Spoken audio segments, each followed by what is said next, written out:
Hello everyone, and welcome to our first Pulse webinar of 2023. We're here to share with you the latest industry news. Joining us as speakers are Nick France, Chief Technology Officer for SSL, and Tim Callan, Chief Experience Officer at Sectigo. They are just back from the latest CAP Forum meeting and will share details on the Trust Core Deprecation, on emerging standards requirements for SMIME certificates, changes to OV code signing regulations, and finally the news around 90-day certificate validity with you. If you have any questions during the presentation, please pop them into the chat function and we'll be able to answer them at the end. Nick, Tim, over to you. Thank you, Leah. Hey, Nick, how you doing? I'm good, thanks, Tim, and how are you? I'm good. So yeah, as Leah mentioned, these are the topics we're going to move through. And let's start with 90-day SSL certificates. We do have a lot to cover today, so Nick and I are going to try to keep it moving, and we want to leave enough time for Q&A. So we're gonna touch on some of these pretty quickly. Some of these are things we've discussed before, like SMIME and OV code signing changes. So if you're a regular to this webinar series, then you may have heard of these in the past. But we could all use a little refresh, and we want to make sure new people get the news as well. So with that, the first one, the big story, 90-day certificates. Big one. Nick, Google had an announcement recently. What was it? They did, yes. Well, in a move that we've talked about a number of times, and let's be honest, we kind of predicted, they finally updated part of their policy, or their moving forward together document, which is essentially how they're going to adjust their policy in future. And effectively said, we are at some point in the future going to reduce certificate lifetime down to 90 days. It's been expected for some time. It's been expected for some time, but we now know it's official and it is going to happen, as well as domain validity periods are going down as well. So it basically means that we're heading towards short-term certificates. Yeah. So this is a trend that's been going on for some years, right? A few years ago, the maximum term was 3 years. Once upon a time, the maximum term was anything. Yes, we were doing 10, 15-year certificates not that long ago. Absolutely. And, you know, we're at 398 days. That occurred a couple years ago. That was driven by Apple.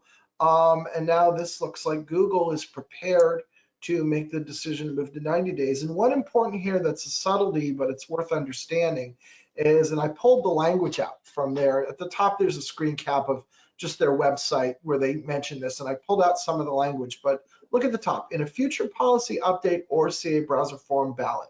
You pointed this out to me, Nick, and the significance of that is important because what Google is saying here is if the CA browser forum chooses to do it through its ballot method, that's fine. However, if it does not, we are prepared to do it unilaterally. Yes. Well, we saw this previously, didn't we, Tim? So we when there was the ballot originally to move down to 1-year certificates from 2, there was a CAB forum ballot. Everybody voted, and it was largely rejected by the CAs. All but essentially 2 voted against it, and then it was forgotten about for some time until our friends over at Apple did exactly what you just said and what Google are promising to do, which is we will make this a requirement of our root program, which makes it a de facto standard and everybody has to agree with anyway. So I like that they're very clear about this. I like that it's not kind of a something we have to guess about. The folks at Google have been very clear. I like also that they've told us this is happening without a timeline. You and I, Tim, have discussed this, and we believe it's still going to be a little way off yet, but it's giving us and our customers and the industry as a whole enough time to think about this, as opposed to, hey, this is happening in 3 weeks' time kind of thing. Yeah. It's very open, it's very honest, and it's very clear, and I think we should all appreciate that, as difficult as a change we know this may be for some people. I concur. This is all done completely correctly, in my opinion, from Google's perspective. They're telegraphing this is an important change. It's something they feel strongly about, and they're going to insist that it happens. So they're telegraphing very clearly, well in advance, or presumably well in advance, that this is a change that will come, that they would like to do it in a certain way, which is through the CAB forum balloting process. However, in the event that that process doesn't support it, they will do this unilaterally, and they are all but stating it that clearly. And they're making sure that everybody knows There are no surprises, and everybody has a chance to adjust. And this is the right way for a browser to communicate. The browsers have a lot of power over how our digital certificates are shaped. And them being very open, giving us a lot of advance warning, being transparent about their intentions is healthy for everyone. And, you know, Google's doing this right, and I want to acknowledge that. I think you're absolutely right, Tim. Yeah, if you want to read this yourself, I've got the domain for their Moving Forward Together page. And if that's too much for you, if you just search on Chromium Moving Forward Together, it'll be the first thing you find.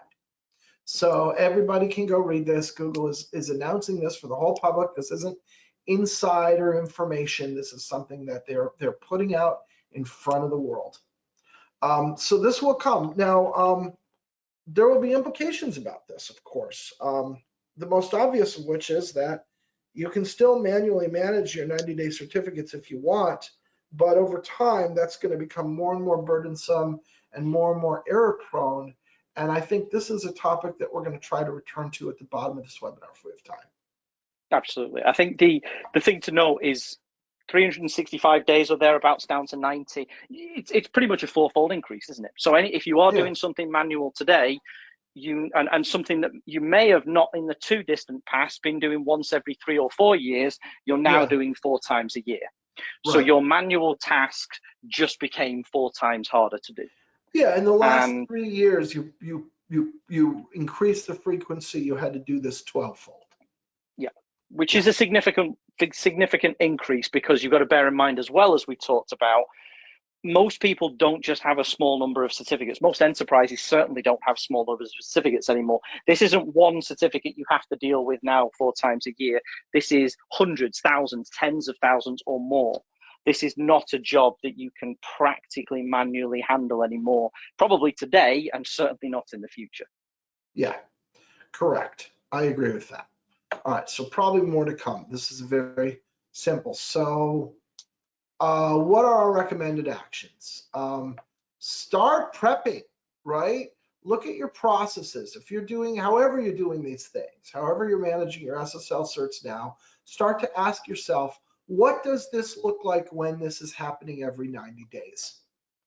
And just be confident that you're ready for that and you're prepared for that. Again, this is not an if, it is a when. Absolutely. So, I mean, I have two particular points I'd like to mention on that as well, whilst you're looking at looking to prepare for this. The first one I'd say is, as we mentioned in the link that Google have published, it isn't just the lifetime of certificates that are going down. It's also the length of domain validity. So, for example, today we can verify a domain as being owned or controlled by one of our customers for up to a year period. We can do a domain validation today, and it's valid for a year. And that 1 year period could cover 4 90-day certificates or 52 30-day certificates or something like that. But because the validity of the domain verification is dropping as well, it's not just the action of reinstalling a certificate you'd have to do every 90 days. It's also re-verifying the domain. And that's important to note, because that doesn't just mean you need to look at what your certificates are doing. You also need to look how you can integrate with your domain ownership, your domain management, DNS primarily, how you can automate this with DNS so you can get that done. And the one other point that I do want to mention as well, because I know we have a lot of enterprises that listen to this webinar. I hear from a bunch of them afterwards, and I know a lot of our customers in the enterprises are the large ones that have concerns over this because of the scale they operate at. We push automation all the time, Tim. You and I, we say it hundreds of times every time we do this webinar. But I think now we know that the big change is coming. I think something else people should bear in mind is to not let perfect be the enemy of good. We would like everybody to be 100% automated across the board, but we're both realists and we know that isn't going to happen. And there are going to be cases in many enterprises and, complicated telcos and financial institutions where there will be a need for some kind of manual intervention. Don't let that stop you preparing for this. Don't say, oh, I can do a few by hand, but I can't look at this. Get as much as you can automated, and ideally as quickly as you can, because this is happening and it's coming soon. Yeah, and if you're not one of these incredibly Byzantine network architectures, if you're somebody whose IT systems are a little more straightforward and more simple, maybe you can be fully automated, right? Yeah. And that's great too. So that would be good too. Yeah. Don't lose hope on that. So agree. Yeah. So automation. We've been talking about this a lot, but this has been, you and I have been telling people for years that this is the trend. This is where the industry is going, and it just continues to do that. It does, yeah. And I think this change is, unfortunately, this is the stick as opposed to the carrot that you and I have been attempting to dangle for quite a few years now. So not the best way for those things to happen, but everything we've said in the past stands. There are many tools out there. There are protocols, there are systems. The chance of supporting automation is 100% better today than it was a couple of years ago. So everybody has a fighting chance to do this. And, we'll certainly be there, as I'm sure all the other CAs will, to help the customers to reach that point. Yep, agreed. All right. Now, this other one is probably fairly quick, but every time that a CA, public CAs do not get deprecated very often. It seems to be about once every 2 years on the average.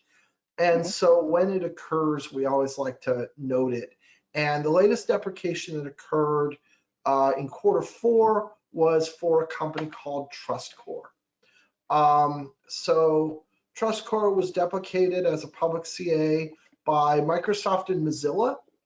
And that occurred in November 2022. Microsoft deprecated them on November 1st, and Mozilla deprecated them on November 30. And before we go on to the why and the what happened, I actually don't know, Nick, if any other major root programs followed suit and took the roots out as well, but maybe you do. But it doesn't matter, because once I can't be used by the world's most popular operating system and one of the major browsers, my certs are essentially useless for all but the most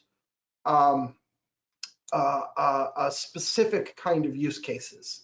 Yep. And so it's usually not, and under those circumstances, if you're doing something that specific, you're usually on private trust anyway. So public certs really need to work with these two browsers, even if they do work with Apple and Chrome and sort of the long tail of other consumers, it doesn't really matter once Microsoft and Mozilla have deprecated you. So for all intents and purposes, TrustCore was done, and I believe that they've actually ceased operation and ceased issuing new certificates at all. Yeah. Yeah, and I think you're right, Tim. Once you lose one of them, you essentially lose all of them. And to be quite honest as well, what we've also seen the past few years is the big four, so Microsoft, Mozilla, Google, and Apple, they work a lot more closely together in this, and they tend to work, I won't say in lockstep, but in adopting the changes like we've just talked about, in taking actions on things like this, they do work very closely together. It's incredibly rare that you'd find one of these four doing something that the other three don't do, particularly in light of something as severe as a CA distrust.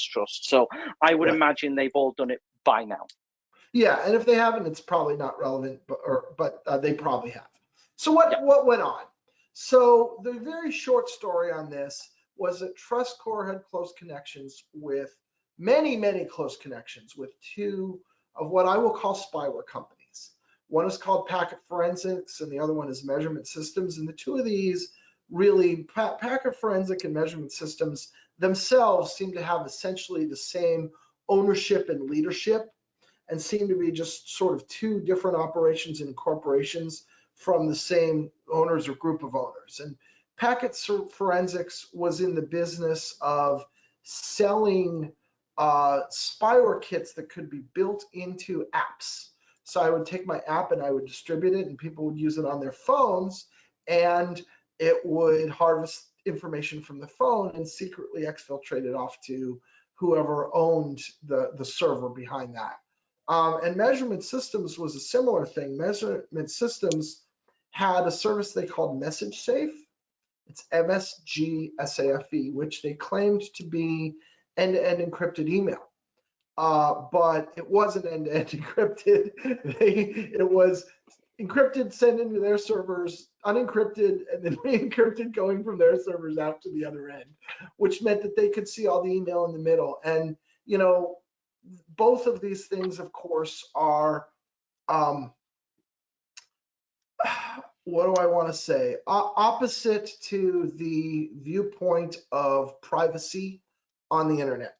And so this is where the concerns came from. And there was a Washington Post article about this connection that started a flurry of online activity that didn't go very long, went maybe a month.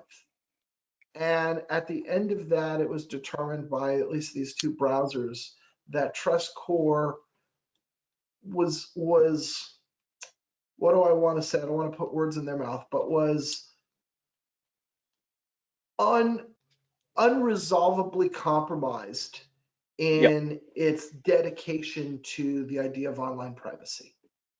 I mean, it's not just privacy. I think the key word is trust, really, isn't it? Our entire industry and our business is certainly built on trust, and breaking that trust, especially when what we effectively do is it's our responsibility, but it works in conjunction with Mozilla, with Microsoft, to essentially protect the billions of internet users at large. And you can't really have a situation whereby any questions are thrown up by the people who are essentially the stewards of those billions of users in terms of the trustworthiness of your organization, because as we all know, it's possible that publicly trusted certificates can be quite badly abused in some cases, and so they have to be reassured that any publicly trusted CA is that word trusted, and obviously Microsoft, Mozilla, and we think the others deem that not to be the case. And as you said here in the last bullet, Tim, what usually happens in these kind of cases where there's any questions over it, the discussions do actually happen in public, which is, I think, quite an interesting thing about our industry. They tend to be brought to light by a number of researchers or parties involved in the Big Four. And then representatives of the various CAs are allowed to, discuss and explain their side of it. And I think what we found in this particular case was the people answering on behalf of TrustCore weren't really doing, I think, what we could call, honestly, an effective job at communicating their position, at communicating what had happened, and doing it honestly and openly. I mean, obviously, everybody's free to go and find this out, like you say, with Google and have a read of the mailing list threads there. But there was certainly some interesting discussions that didn't really help to allay any fears of Microsoft and Mozilla, and obviously it resulted in them taking the action. Absolutely, and so there's a couple points here that are worth mentioning, and this has been the case every time I've observed this. Number one is TrustCore very much did get its day in court, and Mozilla in particular is careful about being very open, very communicative based, very transparent. And every time I've seen a CA deprecated in the last 5 years, that CA has had a chance to defend itself. So that is just part of the Mozilla process in a basic way. And TrustCore had that chance as well. I mean, my opinion is the TrustCore did a very poor job of defending itself, but they did have that opportunity. The next thing that this just illustrates is it does show kind of ultimately how the browsers operate. The browsers, first of all, the browsers recognize that their root stores are the ultimate source of power in enforcing things in this industry. And we just talked about Google going to 90 days as a root store requirement. They understand that they can deprecate trust and put a CA out of business. And in this case, we saw that actually happen. So the browsers know that they have this card they can play if they have to. And they don't play it lightly, and they don't play it often, and they don't want to play it, but they will if they feel they must. And then the last thing that's worth pointing out in this case is this is unusual. When I've seen other CAs deprecated in the past, it's primarily been about fear of their ability to operate. They say you can't issue certs correctly, you can't run your operations right, your OCSP uptime is not there, you're having misissuance, you have suspicious systems that may not be secure from network security perspective. It's things along those lines is usually the main motivator. In this case, there was no real discussion online that I saw about the competence of the CA. It was all about the intentions. And so in this way, that one's a little unusual, but it does point out that both these things matter, right? We've seen previous deprecations like Certain to Me or others where there was a real focus on can they get it right. In this case, nobody was asking if they could get it right. People were asking if they wanted to get it right. Absolutely. And I think that is actually, I mean, you know, as internet users and users of these products, not you know, members of employees of a CA, I think it's actually quite reassuring that at least people like Mozilla and Microsoft are looking at that as well, because it does speak to the idea that, you know, TrustCore may well have been technically competent. As you say, there wasn't much discussion on that, and we probably won't know. But the idea that there may be a CA there that is technically competent and capable of doing it, but their competence in terms of their business is discussed, and perhaps, you know, even if you wanted to say things like ethics is discussed, which is important. And certainly from a Mozilla perspective, they do look into this fairly frequently, I would say, because they understand that as essentially a non-profit organization with millions of users with Firefox, they want to make sure those users are safe. And sometimes that doesn't just mean saying, oh, can this organization do things technically competently? It means can they operate in a way that is safe for our users? And I think it's good that this has happened, and as you said, happened quite transparently and out in the open. So an interesting but rare occurrence, I think. Yep. So don't need to probably belabor it more than that, but that was a good thing. So the next topic, SMIME certificates. So again, we covered this before. I think we're going to cover this quickly. But on September 1, 2023, the last time we talked, we didn't know the date. We were speculating it was September 21. Since then, we have locked in. It is, in fact, September 21. So that's a slight difference. The CA Browser Forum will require, for the first time ever, baseline requirements for SMIME certificates. So prior to that, there were no actual CAB form requirements, and as a result, SMIME certificates were extremely loose and unregulated. It's kind of like a throwback to the old days of SSL. And with these baseline requirements, they're going to be much more visible and controlled and standardized and locked in. There were some minimum requirements set forth by, just to be clear for everyone, there were some minimum requirements set forth by Mozilla, for example, that, you know, if there was a certificate that was being used for email protection, it had to have certain requirements, and I think the same for Apple as well. So there were minimum requirements set by the root programs, but as you said correctly, Tim, there was no CAB forum dedicated guidelines which can then subsequently be audited against, and that's what this this ballot and this process resulted in. Right, and now there are 12 different use cases, because there's 4 validation levels and 3 different what they call profiles, and they combine in a 4x3 matrix basically to make 12 possible combinations. And let's hit these really, really fast. And so the validation level is just about what the certificate claims, right? So at your simplest level, all it does is a claim that you own this email address. And the only thing that's in there is the email. This is the SMIME equivalent of a DV cert, right? They call it a mailbox cert, right? Mailbox cert.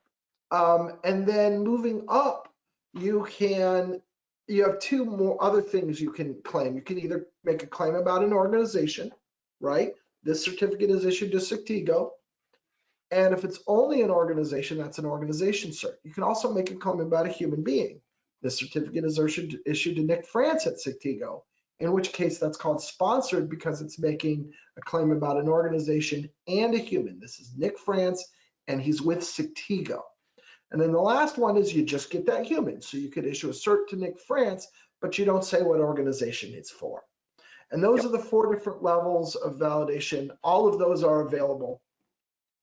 And then those again, cross over the matrix with these different what we call profiles. And really this is what they're used for, right? So the combination of things you could do is you could use it only for email signing, in which case you have a strict profile. It's just email signing. Or you can have an SMIME cert that you want to use for other things, like identifying an individual's computer, let's say, in which case you'd get a multi-purpose certificate. There is this profile called Legacy, which is there's a recognition of the fact that lots of these certs are used lots of different ways, and Legacy is giving subscribers and end users a little bit of wiggle room to get that stuff solved.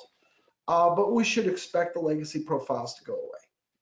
Yeah, I don't think they'll be around long, and they were mostly again to cover for places where these certificates were embedded in hardware, perhaps, on smart cards and things like that, where changing of those fairly quickly can obviously be a bit more time consuming. So there was some concession to allow the more difficult ones to change, to have a little period left before they kind of came under the standards of everything else and were limited to 2 years. Yep. So again, key date, September 1 is the date. That's the CA Browser Forum deadline. We, as a policy, always enforce changes like this ahead of time so that there's no chance that a subscriber accidentally gets caught with the wrong cert and they're in trouble. So we will do that in this case as well. We're going to enforce an earlier deadline. It isn't months earlier, but it will be earlier. And then we will move over to certificates that only follow the rules, the profiles that are designated in the CAB forum rules. We will announce those specific dates later this year. They are not firmed up at the moment. Okay, what are our recommended actions? You got to think about how you're using SMIME. You got to think about what you're going to be using it with moving forward and see how that's going to compare to the changes that are going to be available for you. If you're using it for fairly straightforward things like identifying the users of laptop computers inside your company or signing email, you don't have to worry. You'll just have to order the right kinds of profiles. If you're doing something else with SMIME, maybe that's something you have to work on an action plan. And it's good now to start figuring out how our SMIME cert's being used in your organization. I would say at this point, the main thing is just get an inventory, get a sense for where they are and what the use case is, what the purpose is. And then as we get closer to the rules, you'll be able to see what products will be available and how well they match up. But a good job right now is figure out what you're using and what the purpose is. And if you want to, the BRs are there. You can go read it. There's a very difficult to remember link that will get you to the SMIME BRs, or if you search on CAB forum SMIME BRs, you'll find it. Yep. I think the important thing you said there, Tim, is having a look at what you use these for. But I would say to kind of specifically look, if you're using SMIME in your organization, but using it for purposes beyond just signing email. We're not saying that's not okay, as we've seen from the profiles, but those edge cases tend to be where problems arise. Or if you have, I will also say, if you use SMIME today, but have historically included additional information in that certificate, things like employee IDs, things like your own internal identifiers, those are not going to be possible going forward. Right. So you need to take some stock of how and where you're using those beyond just purely for signing and encrypting email, and then evaluate those and then speak to us, speak to your CA, and we'll see what we can do to transition there. But it's just those edge cases that I think people need to be aware of. That's where things tend to get sharp at the edges. Yeah, thanks, Nick. But that's a very important point. So we all remember that the OU field was deprecated from public SSL certificates last year, and that's because OUs are squishy and undefined and unvalidated, and we don't like unvalidated information in certificates. So likewise, you're not going to be able to stick unvalidated information into your SMIME certificate. There won't be an OU field available. And so as such, you're going to need to make sure that if that's part of your business process, that you work on redefining your business processes. Exactly. So that's a very good point. Thanks, Nick. All right. Also, while we're in the world of significant changes going on for public non-SSL certificates, let's talk about OV, or I guess it's not OV, but non-EV standard code signing. So there also is a CA Browser Forum initiative here. And again, if you joined us in Q4, you heard about this. But starting June 1, 2023, all code signing certificates, regardless of authentication level, will need to be delivered by secure hardware. So they need to arrive and be stored on a piece of secure hardware that meets certain requirements. And there are two ways this can be accomplished. One is that the CA will actually load that certificate onto an approved HSM and will ship it physically by mail to the subscriber. And obviously that means there's a cost associated with this. There's the cost of the token itself. There's also the cost of shipping and handling.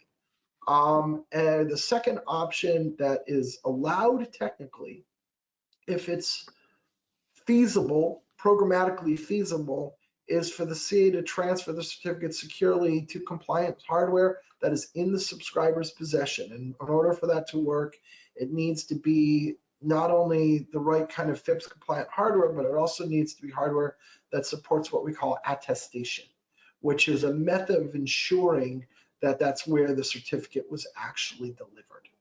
Exactly. And these are CAB forum rules. They're outside of our requirements. Every public CA is going to have to follow them, and those rules kick in starting June 1, 2023. Nick, do you want to add any of that? I was going to say that the key thing is not just the requirement to generate these things and store them in hardware, but it's the requirement of the CAs to verify it, which, as you said in your last point, the first option, the CA can obviously verify that it's their own staff that are plugging these things in and then physically shipping them to the customers. But if you want to use your own hardware, then the CA has to be satisfied and able to prove to their auditors, like we would have to prove to ours every year, Tim, that we know that the customer is using a particular piece of compliant hardware.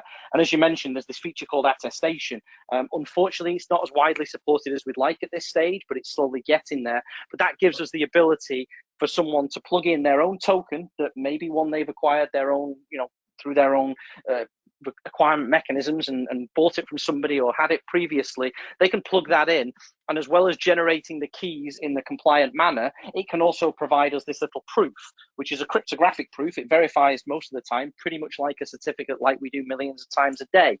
And we can verify that that piece of hardware is really there and is really in possession of the customer. We can't just do it on faith. You can't just do it on saying, oh, I promise I've got this token plugged in and this piece of software says the token's probably plugged in. It has to be some kind of hard proof, and that's what this attestation offers. Yeah. So it does give us an option whereby it's either difficult to ship stuff to the customer, or perhaps you're an enterprise that already owns a number of expensive HSMs, and then you can do that proof for us. So it's basically the onus is on the CA. Wants to have immediate deliver of these, you stock your HSMs ahead of time. Exactly. And then whenever you want to order a cert, it can just go at the speed of light, right? Exactly. So as long as we have that proof, and as long as the CA has that verification that the key is indeed generated and stored in hardware, then we're good to go. And the thing to bear in mind is this is all coming down as part of the CAB forum rules, yes, Tim, but it's mostly coming from Microsoft, because obviously they are the major reason that code signing exists. Most of the other ecosystems have their own walled gardens, but Microsoft are fully aware of, there's a number of incidents of signed malware and being abused and keys being stolen, and they tell us, and we know and we believe that it's a significant enough problem that this drive towards using hardware for code signing is going to actually solve a lot of malware problems for all of the internet users and things like ransomware. So hopefully it should have a reasonable real world impact as well. And so, this touches a couple themes that we've already been talking about today. One of which is this theme of the major certificate consumers, or what we casually call browsers, choosing to work through the CA browser forum rather than just throwing out their own rules. And this is good for everybody because it keeps it all consistent. It makes it easier for CAs to know what to do and to follow the rules. And in this, just today, we've seen Google, Microsoft, and Mozilla all operating through CA browser forum, right, rather than doing things arbitrarily. And again, I think this is the right way to do it. I think the browsers are doing the right thing. So the other thing I want to point out real quickly, and I know we hit this, but let's make sure it's clear, is you can't just buy any HSM and do attestation. There's a pretty small number of specific HSMs that support attestation, and you need to have one of them if you want to do this instant delivery method, okay, to be clear. So who's affected? I think we already touched this. All non-EV standard, what we often call OV code signing certificates. And what it does is it just brings the delivery methods up to parity with what already exists for extended validation code signing. So if you're getting AV code signing, you're doing this already. The rules are exactly the same. It's just applying now to all code signing certificates. Another important point, so there will be a deadline, which, as I already mentioned, is June 1. When that deadline occurs, at that point, starting that date, all code signing certs must be delivered via secure hardware. And it doesn't matter if the subscriber ordered it prior to that date. Doesn't matter if you order one tomorrow or if you ordered one last week, if it's not delivered prior to June 1, it must be delivered by Secure Hardware. The certificates themselves are not different in any way. We're only talking about the delivery method. There's no change to the certs, and likewise, your existing certs are fine. There's no requirement that touches your existing certs, or indeed anything that's delivered between now and June 1. I think that's an important point to remember at the end, and we usually get asked that a lot, Tim, when these kind of standards changes. What happens to the things I have today? And the question, the answer here is as it usually is: existing certificates are unaffected. Yeah. Now, if you have a certificate today that is not on a token and you need to reissue it, which is a standard process, you're not purchasing a new certificate, you're reissuing it because it doesn't expire for a couple more years. That reissue process will need the new key and the new certificate to be in hardware after June the 1st.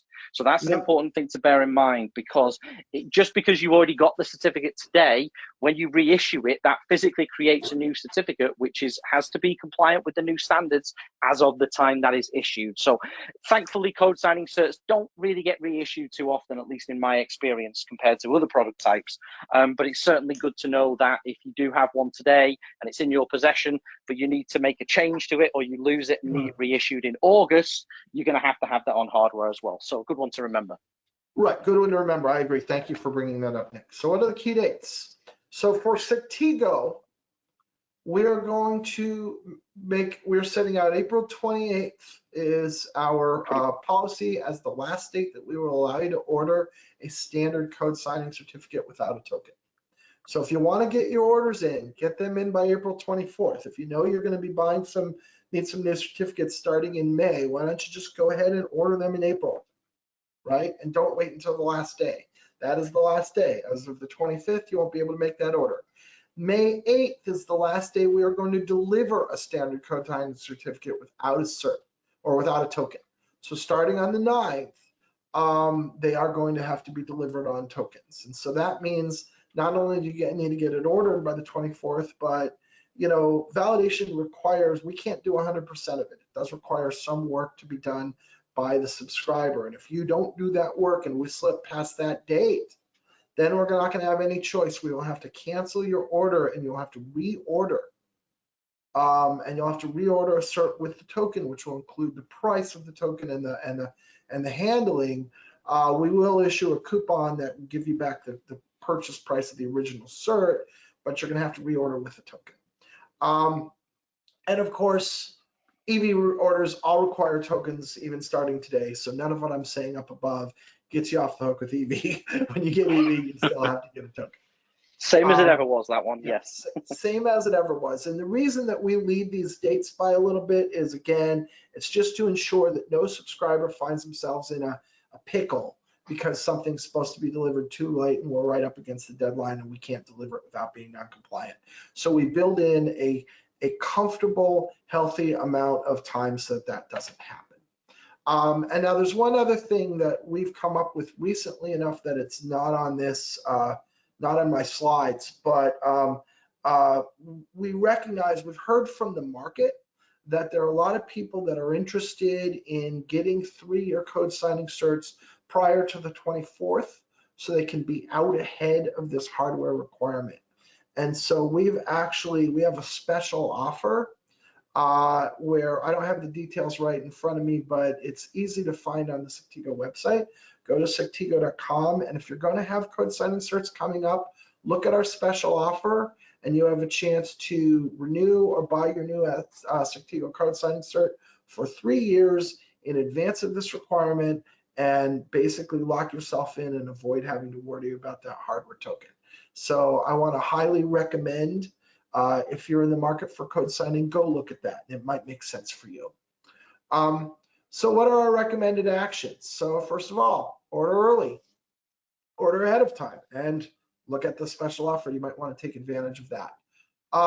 Think about multi-year certs. If you're in the habit of buying 1-year code signing certs, this might be the right time to get yourself a 3-year cert, right? Because it extends the time before we have to deal with this. We're all eventually going to have to live in this new world. But if you can buy yourself a couple extra years before you get there, for a lot of people, they like the sound of that. When you do order after September 24th, when you do order certs in the future, remember, those will have to be shipped to you. So there is a little bit of extra delivery time that's built into the process that you can't get around. You don't really want to order a certificate today if you need it today, even if you're sitting in your phone ready to do the work, because even when all the work is done, that physical token still has to physically go in the mail. And lastly, we will be offering the attestation-based service to our own enterprise customers. You need to use the Sectigo certificate management platform, because that's how we do it. But inside the SCM platform, we will allow you to stock your own compliant hardware tokens for secure transfer. And as Nick mentioned, maybe you're reusing product you already have, maybe you're getting them at a better price because you're purchasing in bulk, or maybe you just want to have one around so you can get a certificate instantly if you need to. For any of those reasons, those are viable reasons to want to do this, and you can set yourself up to do that if you're an SCM customer. If that's interesting to you, you should talk to your service representative, and they can give you the details of what tokens you can use and how we can set you up to do that. Do you want to add anything to that, Nick? No, I was going to say pretty much what you just said is all the details of which hardware is supported, and a bunch of other FAQs has been updated on our website. So it's either on the knowledge base, or as Tim said, Right. you can reach out to your account manager and they will help get all that information for you. Or great, quickly. Good point, Nick. It's also on the KB. So anybody who wants to know what it is, feel free to go to our knowledge base, do a search, and you can get the information on that. Another interesting development that's just coming down, and we'll probably touch on this fairly quickly, is about OCSP. So there have been a lot of privacy concerns around OCSP. If you're a listener to the Root Causes podcast, you've probably heard about this. So OCSP has raised privacy concerns. Once we move to a world of always on SSL, nearly every site and page visited requires real-time OCSP checking. And that means that for a malicious actor in the middle, if I MIM'd you, if I sat man in the middle of you, I could actually monitor the pages, the domains and subdomains that you're going to. Now, this could be private information. Like, I probably don't care that anybody knows that I go to Amazon.com, but maybe I care if they know where I bank online. And there's a lot of things where people certainly might care for sure, right? That's private. It's nobody's business if you know where I'm navigating and what I'm looking at. And so a man in the middle could find these things, and that's a privacy risk. And this has been emerging, I'd say, really probably in the last year, Nick, as an important dialogue about, we're concerned about OCSP and the fact that this itself, this thing that's supposed to add to their security, could actually wind up hurting the overall security and privacy of subscribers. Yeah, I think it's definitely a more recent thing, and I think again it ties in with the sheer exponential explosion in volume of certificates out there. And you know, revocation checking, a lot of people argue it doesn't work or it's not effective. To those people, I would say try. Effective. No, there's certainly places where it doesn't, but anybody that says that, I would welcome them to run their websites with revoked certificates and see how well their business fares. But it's, you know, it does have its problems, certainly, and the privacy of OCSP is absolutely one. I mean, the vast amount of traffic's generated every day, and certainly malicious parties could use that to track people. And, you know, quite honestly, I'll say, as Sectigo, we don't want that information. We don't want to have the ability to track people. It's not something that's interesting to us, and as far as I'm concerned, it's toxic data. So what a lot of the browser and the trust store operators are really saying is, you know, we need to figure out ways to solve this problem, and we need to figure out that maybe OCSP shouldn't be a hard requirement as it is today. It's kind of been the other way around for a long time, in that CRL's been optional, and OCSP has been required, and it's kind of turning the other way because various root programs, I mean, Mozilla have got, and Google and Apple, I think, have all got their own mechanisms of absorbing these CRLs and essentially providing them down to the individual users in a way that is a bit more privacy protecting to those users. And so the revocation mechanism still exists. It's still just as efficient. It still works, but it's done in a way where people don't need to kind of trust that we're not going to be tracking people through OCSP. And as much as we can say we're not doing that, obviously we want to make sure that people trust and believe in it. So the proposal is really to say that OCSP is going to be optional and CRL will be required. And of course, we can do both, and we do both like most CAs, but it's the requirements that's going to come down eventually from these root programs, as we've discussed before, to say what does and doesn't need to be included in these certificates. Yes, exactly right, Nick. And so there's just a couple more things here. I mean, you basically covered what's on this slide. A couple more things in the proposal. One is that, of course, this isn't new, but I will reiterate that sharding, which is to say splitting up your CRLs into smaller CRLs, is allowed, has been a practice that existed for a long time, and it's effective to help with what can be, large, difficult files to deal with. And so CAs are allowed to do that as they are today. And then the last thing, this is very interesting, is according to the Google proposal, if your certificate is not more than 10 days in term, even CRL will not be required. So under those circumstances, essentially, the mechanism of enforcing revocation, they're willing to walk away from it for the sake of getting rid of OCSP. They see OCSP as a bigger security and privacy concern for their end user, for their relying party, than they do the need for reliable instant revocation. And that if the certs are just going to turn out on their own, the maximum risk window on a bad cert is 10 days. And in Google's considered opinion, they're willing to absorb that.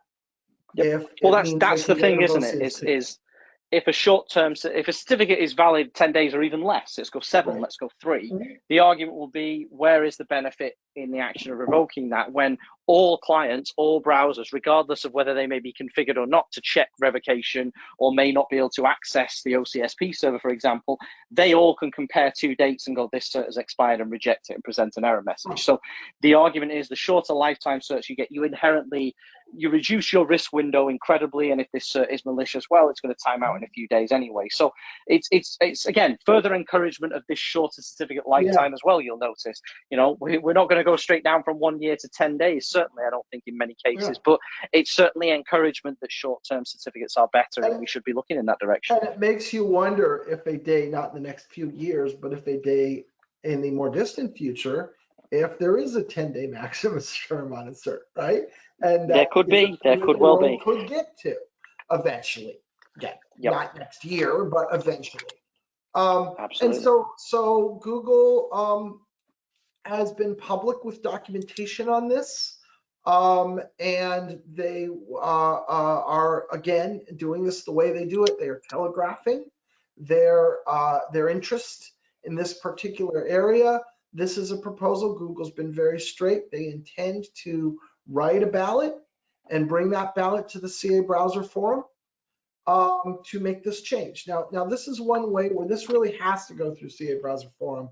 Can't be done by unilateral browser action. And the reason for that is because Google, while they're looking to tighten down a rule, which is adding CRL, they're also looking to loosen a rule, which is the rule around OCSP. And that right now is codified in the baseline requirements. So in the event that Google just puts something in their own browser, root program saying, we're willing to ignore this part of the baseline requirements, everybody else would have to do the same thing, because all the major root programs all say, we require that you adhere to the baseline requirements. The cleaner and easier way to do it is just change the baseline requirements, because then everybody inherits those new changes. So that's what Google's proposing, and that's absolutely the right way to move forward. I am expecting to see a proposal soon, in the next couple months. And I'm expecting to, if that passes, to see these rules in place this calendar year. So this is just me prognosticating, but that's what I think. And we'll see if I'm right or not. That's what's coming. I'd agree with that, Tim, and I think that's probably what we're likely to see. But this is, this isn't certainly as an impactful a change as like the 90-day one or the SMIME and the code signing change, at least not for end users. Certainly it affects us as a CA, and our infrastructure and our decisions and the way we operate. But largely for consumers, it's a fairly unimpactful change, and that tends to mean that it's something that happens a lot quicker. So yeah, I agree with your conclusion. It's going to happen soon. You're not going to notice it. The impact you're going to fear is that a potential attack against you will basically be mitigated. That's how you're going to feel it. The work is on our side. We have non-trivial things we have to do as a consequence of this, but that's for us. So no real action items, no next steps, or no recommended actions. And then just we're running short on time, Nick. But so just real quickly, all of this leads up to the idea of CLM, and I got lots of slides here, but I don't think I'm going to go through them all. Maybe probably the point to take away here is that all of these changes, most of what you've seen today is further driving the power and benefit of automation, right?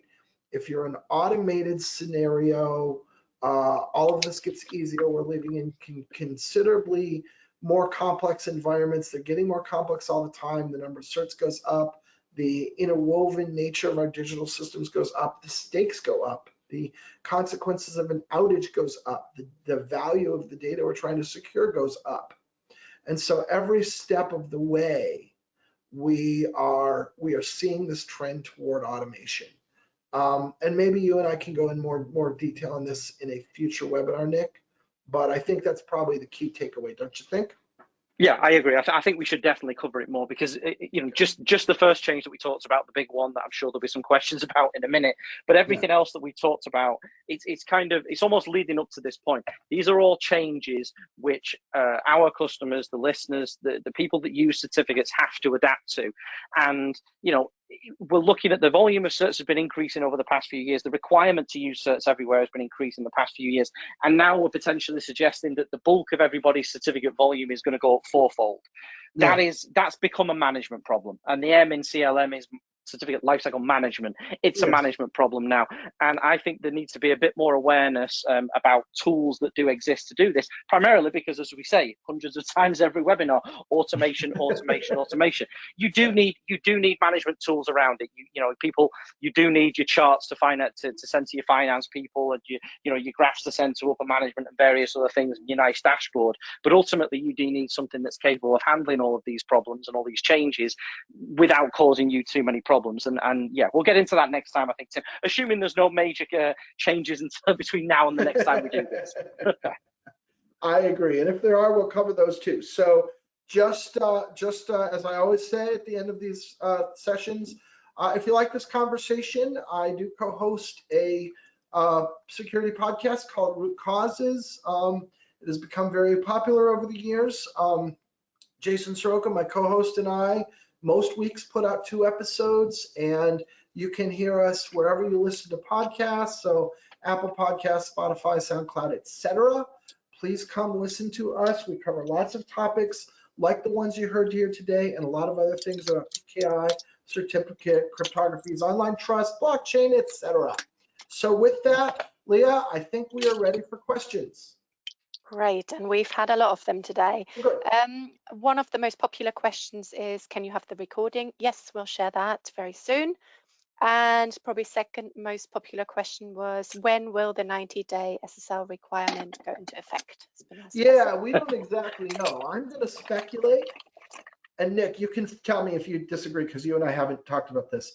I'm going to speculate that there is a ballot proposed this year, possibly as early as the summer, and that if a ballot does not pass, that before the end of the calendar year, there is a unilateral motion taken on by probably Chrome, possibly another browser, but probably Chrome, and that they give us more or less a year to comply. So I am predicting that before the end of calendar 2024, 90-day certificates are a requirement. What do you think, Nick? I would tend to agree. I do agree with the idea that there will be either a ballot or a policy change that will effectively put a date down on it. And I think that date will be a little ahead in the future. I certainly agree it will be by the end of next year.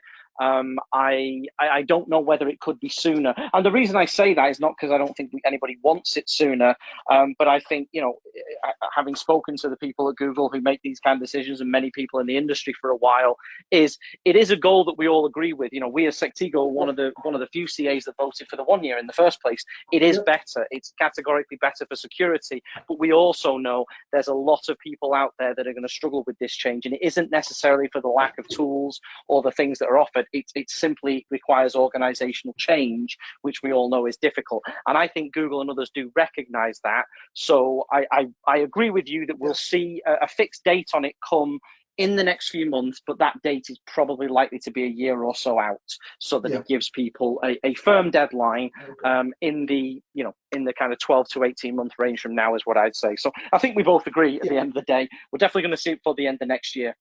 And the browsers agree that relying parties need subscribers, that if they make a certificate ecosystem that doesn't work for websites, then what happens is websites aren't available to their consumers. So they really do want to do it in a way where the certificate ecosystem can function successfully. And they do have their eye on that when they're making these pronouncements. All right, what's next? Great. The next question was still around the 90-day announcements. Is there guidance for automation best practices from Sectigo? Oh, geez, there's bunches. That's so big. I mean, you kind of have two options. You can use a CLM platform. We have one. There are others in the market, or you can try to do it through Acme. I think you could do both, really. I mean, I think in terms of guidance, the guidance unfortunately at the moment does vary depending on what people's infrastructure looks like.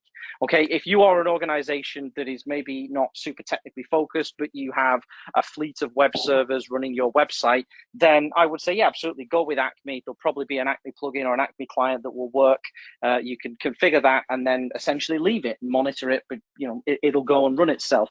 If you are a large telco or a financial institution and you have a hugely disparate number of systems, not always physically accessible to you, and all on, some things running on old mainframe platforms, then you're going to have more of a challenge. And you're going to have to think about whether you, how do you do this bit and how do you do that bit? I would say most of the more modern systems, things like Acme, are a very, very good standard there, because it's something that we're seeing the vendors of software and appliances built in.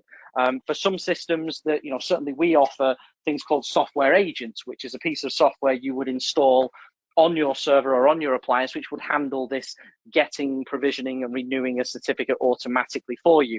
And then there's even people that are starting to look at and go, well, I have my own scripts I built around this system and I just need an API to get certificates from, and we offer that as well. So I appreciate it's a bit nebulous, and the reason for that is pretty much every customer we come across is different in some way. But the good news is there's an incredible number of tools, standards, and protocols that can help you get to that level of automation. The real trick is seeing how you can fit them into your organization. And that's really where, your CAs, but certainly Sectigo, come in. And if you speak to somebody here, then we'll get you set on the right track on how to do that. Yeah, and I guess that's a great last point I was going to make, which is this is a complicated conversation. Just go to sectigo.com, find a form and fill it out. Or there's a chat bot at the lower right. You can click on that and just say, I'd like to be contacted. And we have people, trained experts, whose only job is to help you navigate this. And they'll be happy to get you in touch and talk about options and how things might work and what you might want to do. So I would suggest that would be a good next step. Great. I think we've got time for maybe one more question. I'll pick one of the OV code signing questions. Do solutions or standards exist for the second method on OV code signing, which was the CA transfers certificate securely to the compliant hardware already in subscriber's possession? The answer is yes, right? The requirements for the hardware are clearly codified. This is something that we are offering, and other CAs may as well. I don't know what other CAs' intentions are, plans are on that, but they can. And as long as you follow, your hardware meets the requirements, the whole thing can be done. Again, what we're doing is we're building it into Sectigo Certificate Manager. That's the mechanism we're using for doing that. So for us, it will only be available to Sectigo Certificate Manager users, because that's just the platform we have available to do it. But you know, if the CA has software that supports it and they can follow those rules, then they can do it as well. Yes. Yep. Yeah, I mean, it's guidance. So just to be clear, it's guidance around the actual standards to which the hardware needs to be verified. Like you said, Tim, it's FIPS, which is traditionally more of like an American standard, and then common criteria, which I guess is slightly more European. But they're basically saying the hardware has to meet certain levels of standard. In terms of the kind of remote, or what we call key attestation, really the guidelines, and I'm remembering one of the sentences here because I was looking at it a few days ago.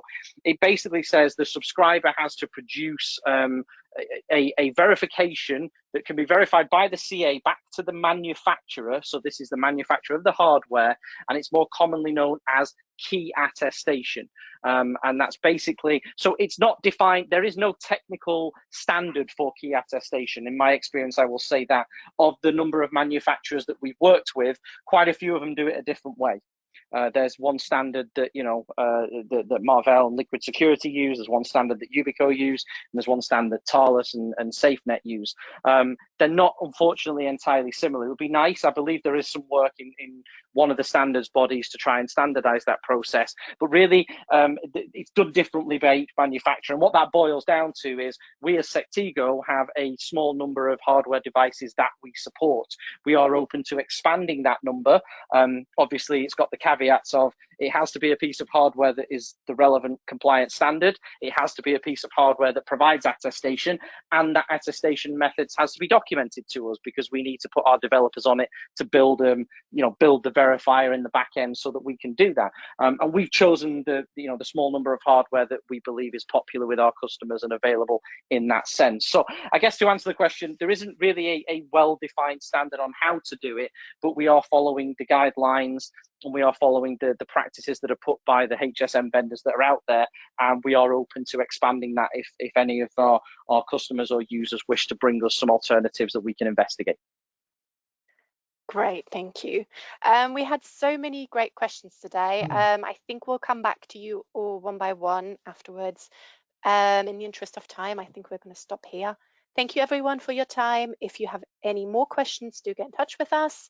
We've got plenty more webinars coming up throughout the year, so keep an eye on our website, and we hope to see you again soon.